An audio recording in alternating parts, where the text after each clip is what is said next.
Cool. I'd much rather have chameleon eyeballs or be able to see in infrared. That sounds way more badass. Hi, I'm Jeffrey Strenning. I'm Dane Van Vondren. And we are Generation Now. Speaking of eyeballs, we have a little compilation for your eyeballs today. It's a little compilation of people who thought they were way more capable than they really are. Yeah, basically just a bunch of overconfident imbeciles that are now immortalized on YouTube for all of eternity. It really makes you wonder whether our species were always this stupid, or if the dumb ones are just able to, you know, do their stuff on a platform now. I'm not going to remember that last. Yeah, I think it's a little bit of both. I also think, thanks to the internet and the ease of accessibility for everything, we're a little bit dumber than we've ever been. It's really sad to think that 1,000 years ago we were trained from birth to be like warriors, philosophers, artists. Now we consist of a bunch of self-indulgent narcissists doing anything for views and likes online. Now that's cringe.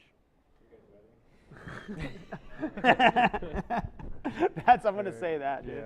Now that's cringe. Yeah, today's sponsor is, okay, yeah, we're ready? I'm going to have my scripts like this. Oh, that's a good idea. You know what I mean? Just slide it over. Oh, wrong side. All right, let's do this quickly because I got to pee. Now, same actually. Pee party.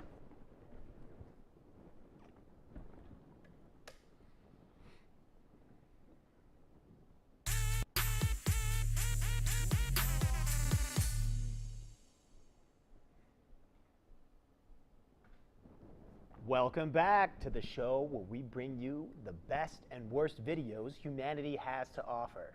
There's no best. It's only the worst. Humans are a disappointment, especially in the eyeball department. We don't even have night vision.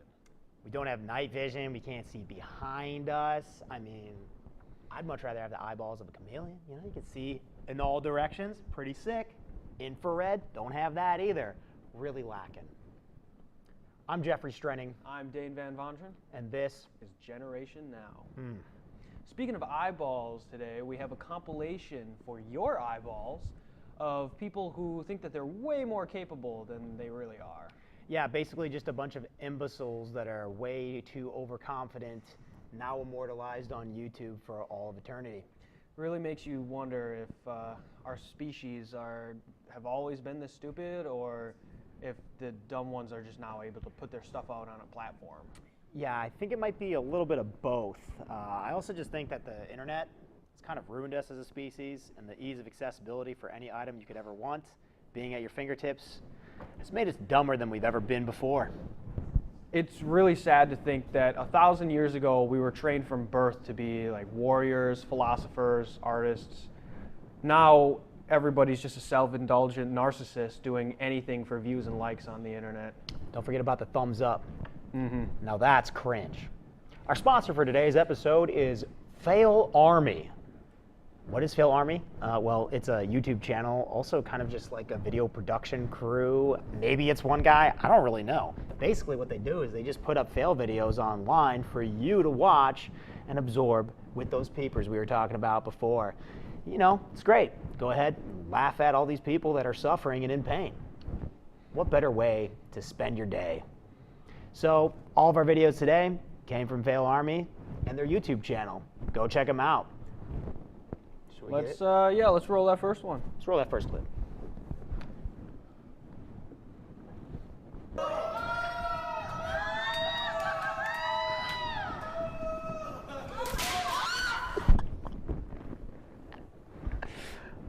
Wow. There's a lot going on here. First of all, that guy's clearly drunk. You think he's drunk, dude? Maybe he just has bad balance. Well, okay, let's break down what's... Yeah, go ahead. Yeah, let's break it down. We need to break down what's happening here. So a bunch of people on what I'm assuming is a subway station. No. Parking garage. Parking garage is trying to do the limbo, and this guy has no concept of how low he is, clearly, because he smacked his head on something. So I don't know. These guys, drugs have to be involved, okay? They have to be involved, because otherwise that means regular, normal people did this. White chicks usually do not cheer like that. Unless they are intoxicated, Dane, I'll tell you that right now. And that guy was getting the whole party going. You know, everyone was really excited for him, even up until the last moment when he face planted on that cold, hard, dried up, gum-covered cement that probably had hobo urine on it. Yep. Well, let's go ahead and watch the next one then, shall we? I feel like we dissected that. Let's hit it. I think I could do it. Stomp.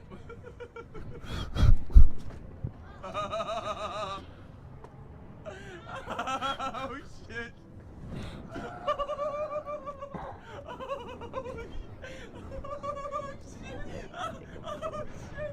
Oh shit. Yeah!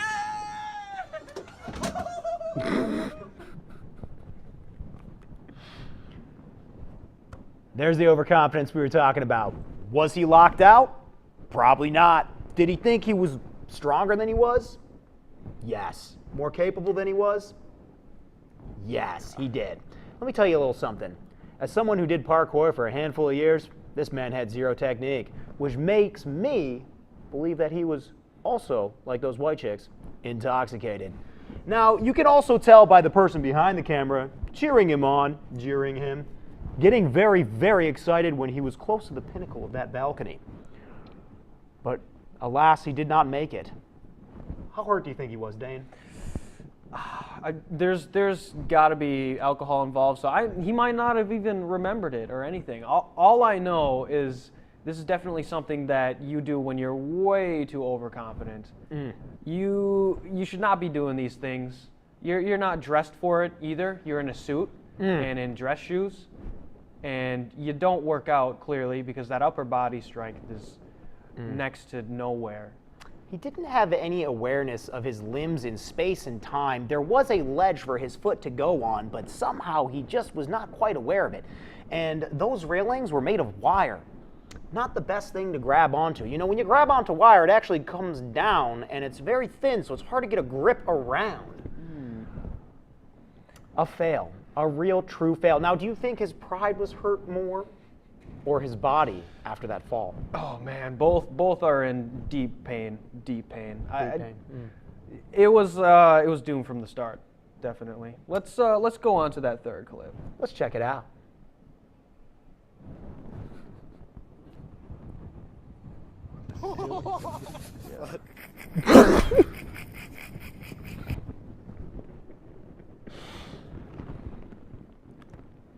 You know, I could have made that jump. I really think I could have.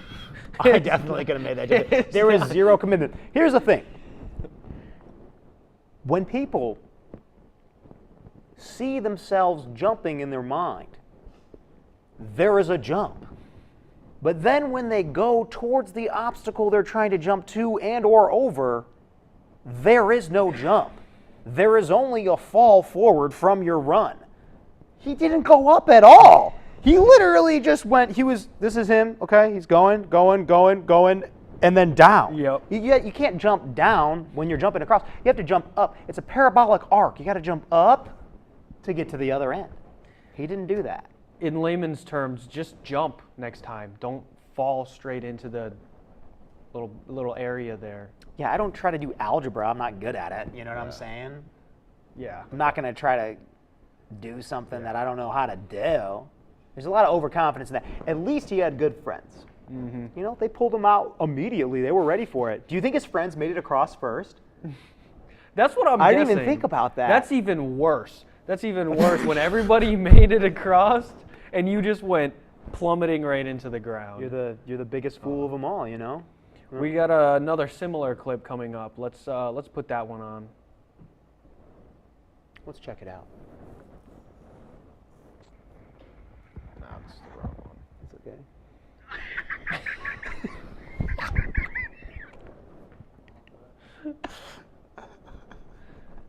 Have you ever seen that challenge? If nobody knows what he's doing, apparently when in cold weather you can throw boiling water up in the air and it turns into steam. but usually you throw it away from yourself and not up above your head. It's not a shower, okay? Yeah, contrary to popular belief, steam's actually really hot and can melt your skin. So if you throw a pot of boiling water in front of yourself and there's wind and or airflow, you might get burned, just like that 12-year-old child learned today. Hey, it's a good learning lesson, all right? Kids need to learn to be careful, and here he definitely learned to be careful. Boiling water is hot, you dummy. Yep. Let's roll that next one. Check it out.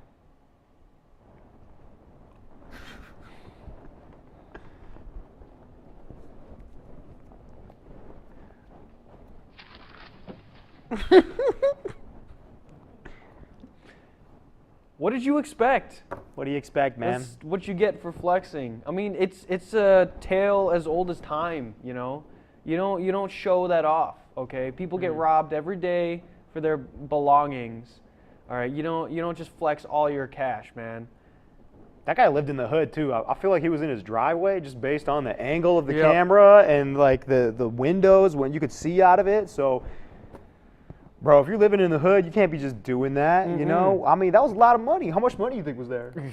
Definitely her whole bank account. A few grand, you know what I'm saying? Yeah, just, do you think it was a flex for the gram with the few grand out of the bank account that they took out that day just to let everyone know, hey, this is my life savings? That's the biggest, like, most unfortunate part is if we're predicting here, you know, I've seen a lot of people flex. Most of the people who flex don't ever have money. They don't ever have actual money. I've actually seen people who like flex. They will take out money. So you know, it's not too far fetched to believe that that person took out money to flex and they got what they deserved. Yeah. I just want to know, did he ever get it back? Did they ever get it back? Do you think they chased him down? You didn't see that in the video, you know? So. I hope that's a lesson learned for that person. Well, you know, if we had found the GoFundMe page for that gangster to get all his money back that he evidently made on drug sales, I'm gonna just say it. I'm just gonna be real. Living in the hood, you got that much cash? Probably selling drugs. All right, let's see what's up with this next clip. Oh yes, this is so funny.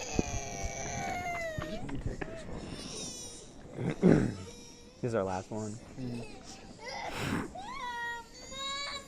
You might have to grease his ears. We have some crawl out, Papa. Maybe he can crawl out. Yeah.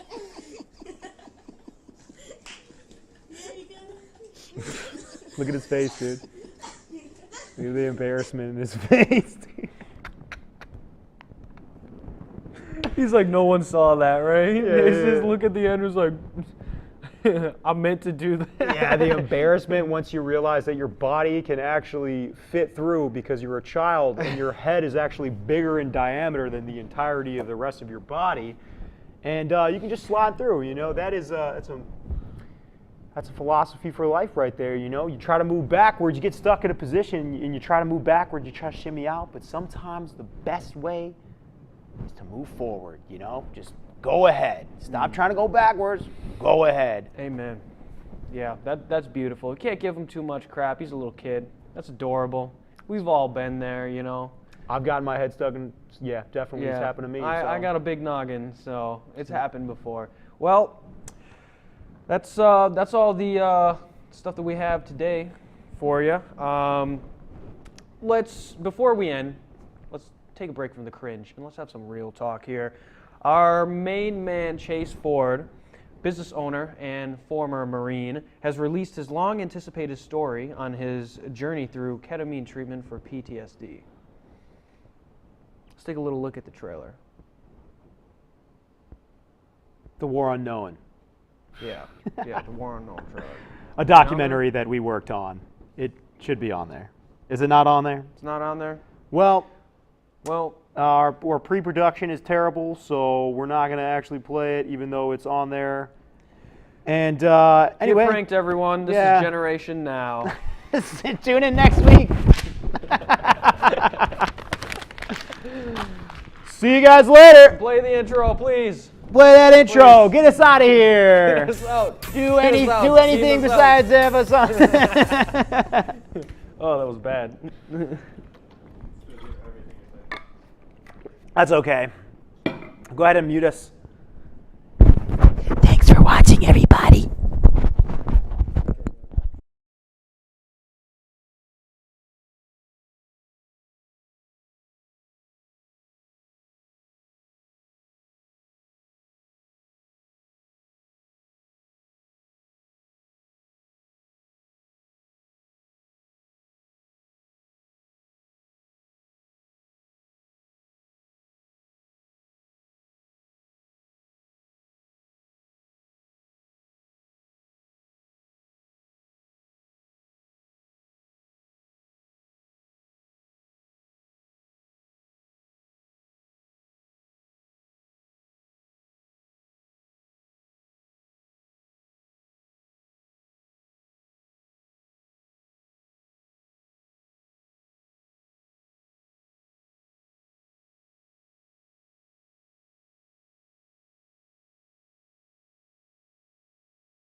Oh, the boys are back in town. Okay, I didn't know what you wanted me to do. I thought you were telling me we're live.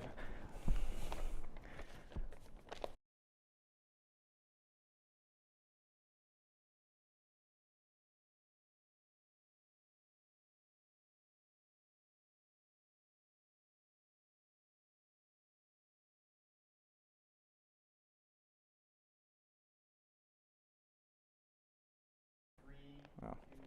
Check.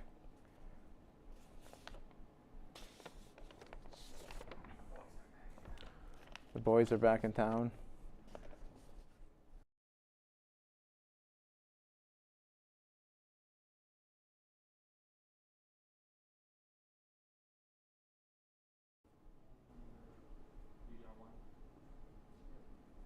Don't forget to resize mine when they pop up.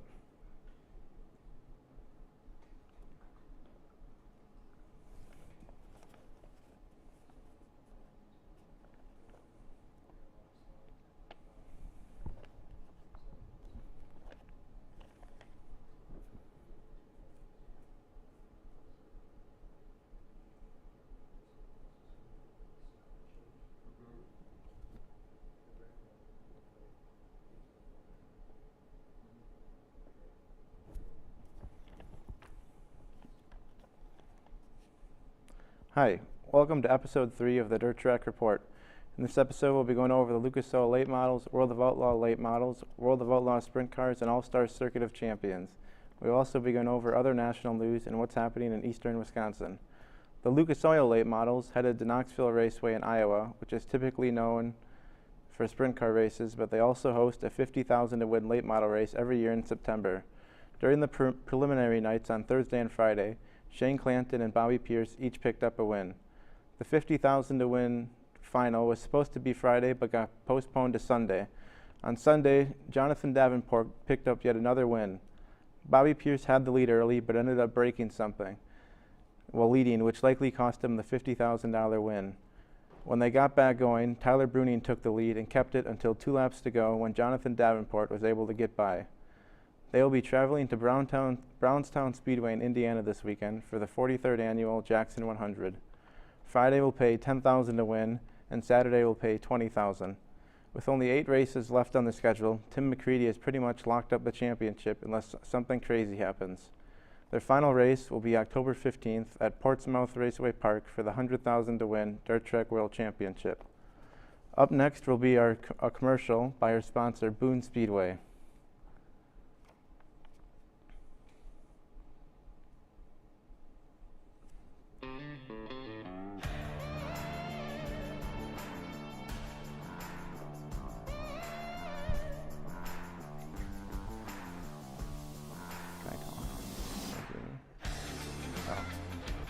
Just so you know, you missed the first one, so we're on the. Okay, I just didn't want you to put like one graphic and be behind. I was just making sure you weren't behind, like when we got back home. Oh, yeah, we good.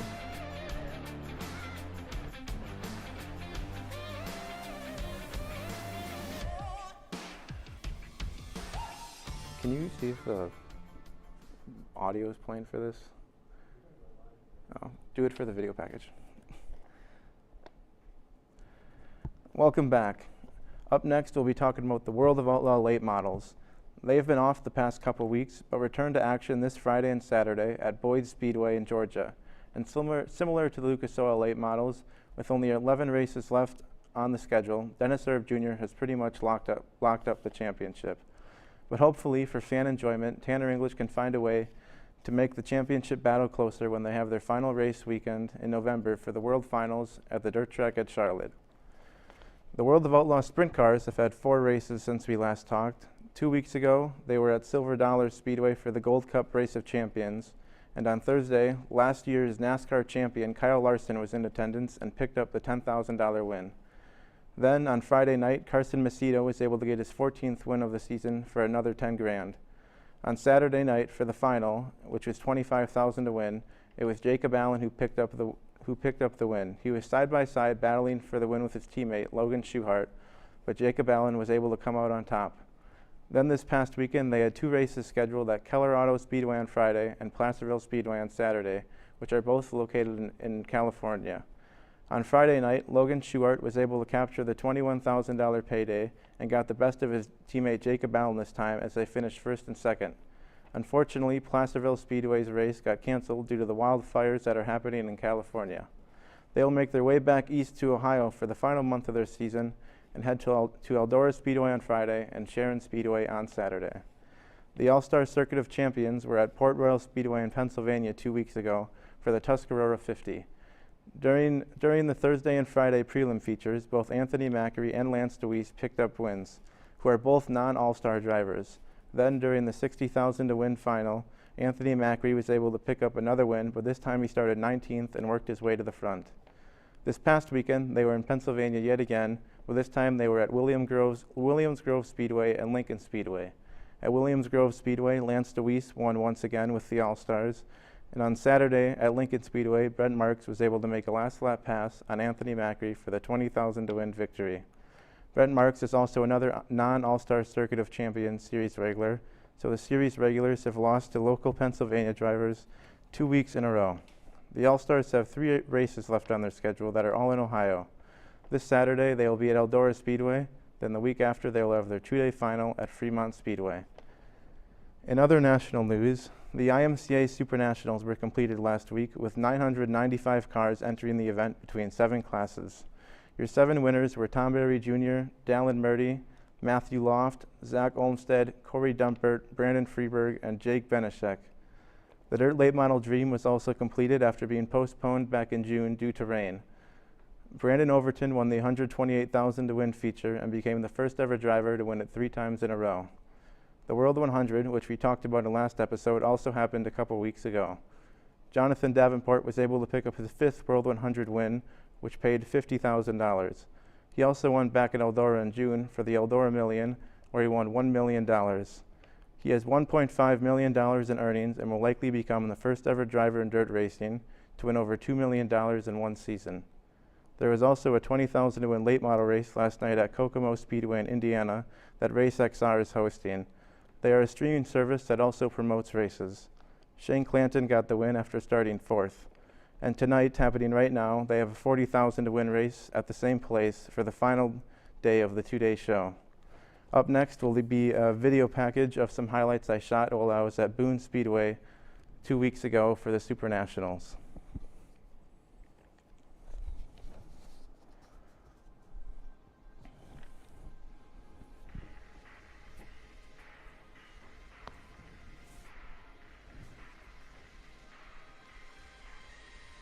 This is sound, okay.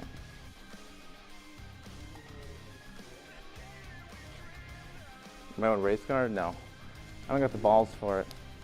I'm happy watching.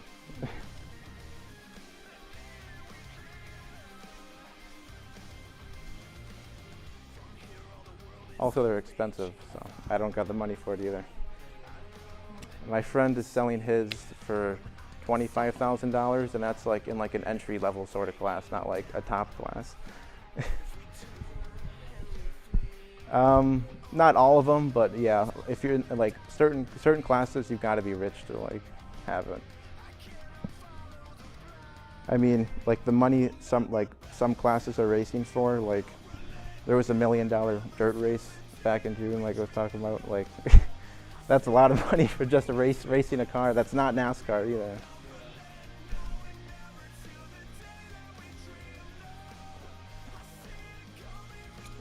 They make it's like in the 100,000s for each race, I know. But you get paid a lot too for just finishing dead last. In dirt racing, that's not as much the case. Yeah.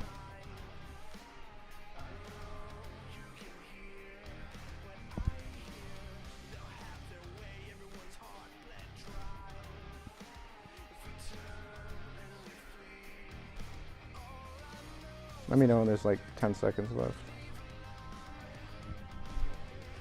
Yeah, it's like 3 minutes long, so.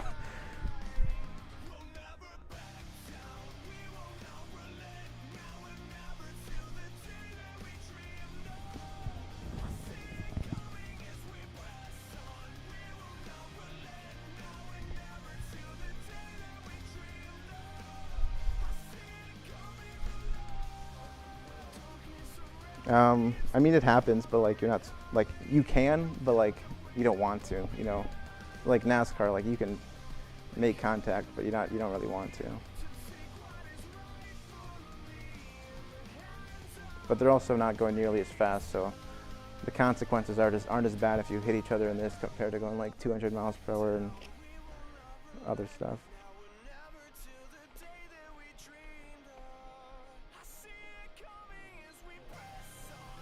Yeah, I didn't mean to do that. It actually bothered me, but if that looks good, then it. All right.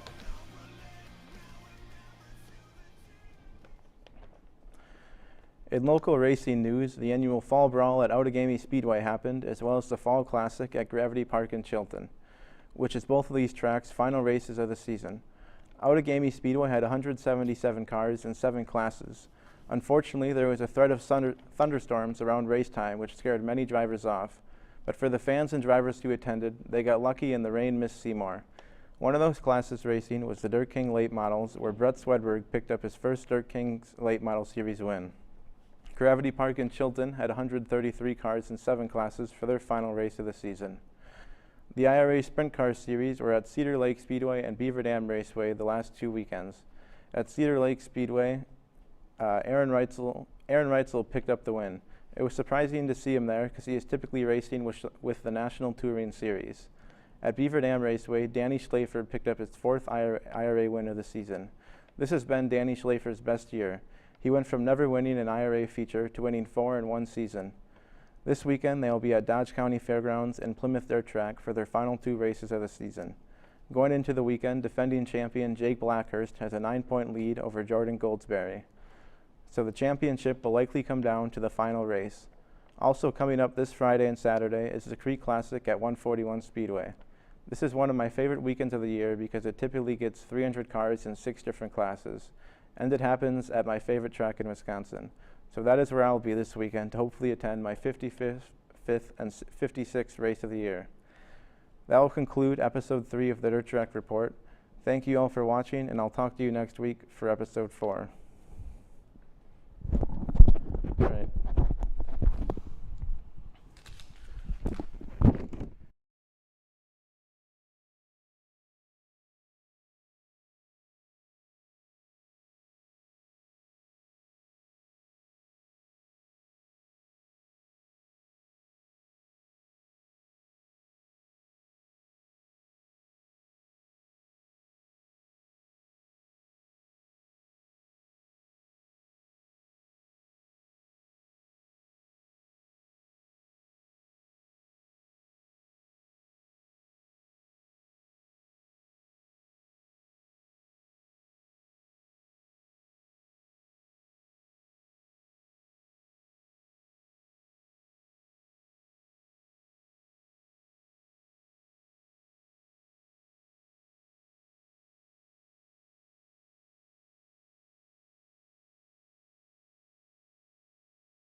Nerd Talks coming up next.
Welcome back to Nerd Talks.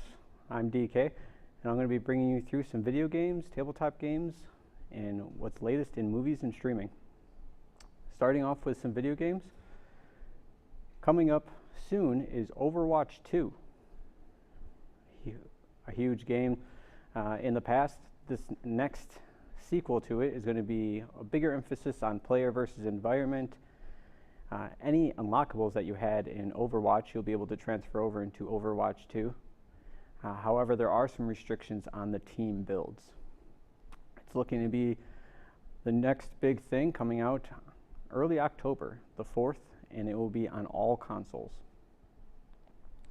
Also in video games, we're looking at Cyberpunk 2077.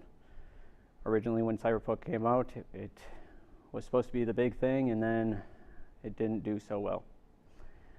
There was a lot of issues with the graphics and how everything was running as far as the game itself, but NVIDIA is supposedly going to fix all of this with their ray tracing. Hopefully should give some better load times, sharper and faster graphics, and the rendering response should be a lot better. Should provide a smoother experience. However, there is no release date for this yet. It is supposed to come before the end of this year. Moving on to tabletop gaming. A fan of Warhammer 40K or Magic the Gathering? How about both? Combining the worlds of Warhammer in the game of Magic the Gathering for a one-time commander deck release. All 4 decks will be released October 7th. You can either play as the Necrons, the Tyranids, Space Marines, or Chaos Space Marines if you choose to. Those will come out as a special Magic the Gathering set where they're taking other IPs and transferring them into the Magic the Gathering world. Also in tabletop gaming, we're looking at a sequel to the board game Gloomhaven. The new game is going to be Frosthaven. You play as a character with several others around the table as you fight against the game itself. You are all on a team of sorts, and the campaign can be changed as you are playing the game depending on your choices throughout the story. The Gloomhaven box set was a 20-pound board game. The Frosthaven wants to surpass its predecessor and has increased to 30 pounds of game materials. Frosthaven was recently a Kickstarter and should be out by the end of this year. All right, and we're going to move on to our commercial. Our sponsor for today, Power Comics.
Welcome back.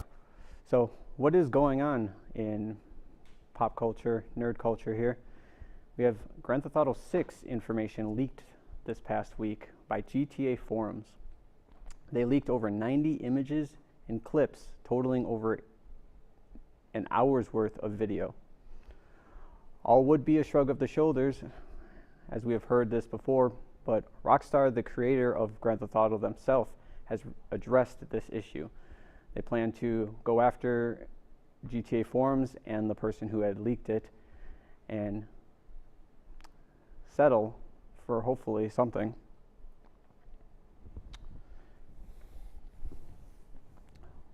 Moving on, D23, Disney's premier expo, has recently taken off. That was on the 7th through 9th of September. I'm going to go ahead and recap what they have said they're going to be releasing for Lucasfilm Studios as well as Marvel Studios. Through Lucasfilms, we're looking at Andor, a rebel spy thriller starring Diego Luna, premiering tomorrow, September 21st. The Bad Batch Season 2 comes back for a 16-episode run, and that will be on January 4th. The gang will be back, and we'll see what they're up to this time. Tales of the Jedi is a 6 standalone episodes following characters like Count Dooku and Ahsoka. Following that, we will have the show Ahsoka. Rosario Dawson returns as the titular character in her own story, released sometime in 2023. The Skeleton Crew. Not much is known about this show, but it is going to be led by Jude Law, coming out also in 2023. The Mandalorian Season 3, back as Mando and Grogu. There's a full-length trailer out now. You can go ahead and check that out. And finally, Indiana Jones. Harrison Ford comes back in his 5th installment in the series and will be in theaters in June 30th of next year. Now, Lucasfilm and Star Wars had plenty of releases, but nothing can top what Marvel has going on. So Marvel Studios will be presenting this year Black Panther, Wakanda Forever. Wakanda Forever returns November 11th. They will take on the Atlanteans. No word on who the next Black Panther will be. You have to check out the movie to find out. Ironheart, a character that will be in said movie, then will have their own show after that. A story about someone developing a suit of armor similar to the original Iron Man, possibly taking their place. We'll have to go ahead and see. Ant-Man and the Wasp, Quantumania. You got the full returning cast and will take the MCU into its next stage. Jonathan Majors will play the villain Kang and will be in theaters February 17th. Werewolf by Night, a Halloween special to look like a black and white horror film, taking on some of the lesser known Marvel characters, will be available October 7th. Be sure to check that out for Halloween. Secret Invasion.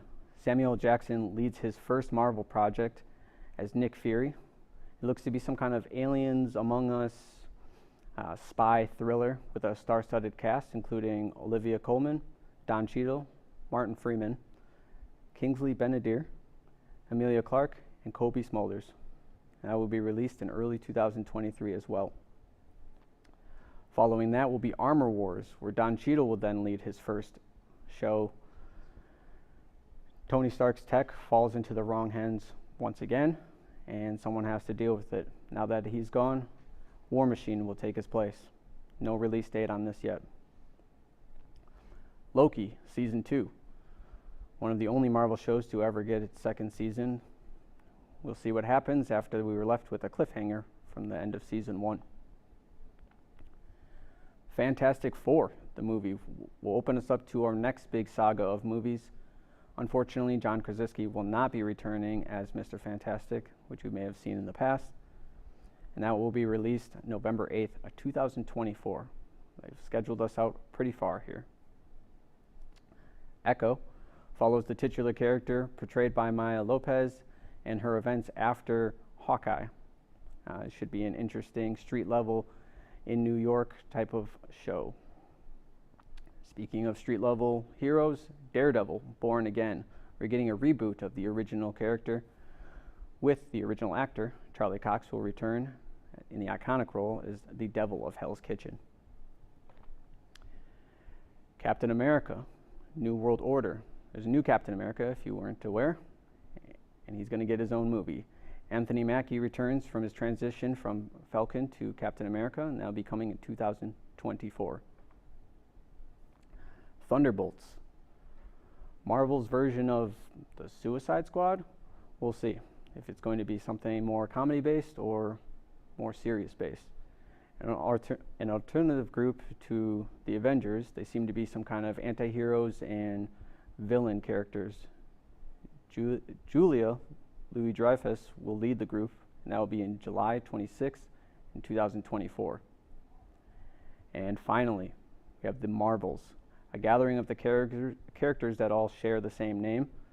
The movie will include Captain Marvel, Photon from WandaVision, as well as Miss Marvel from her recently released show. That's the sum up D23 from this past year, and we'll see what they have to coming up.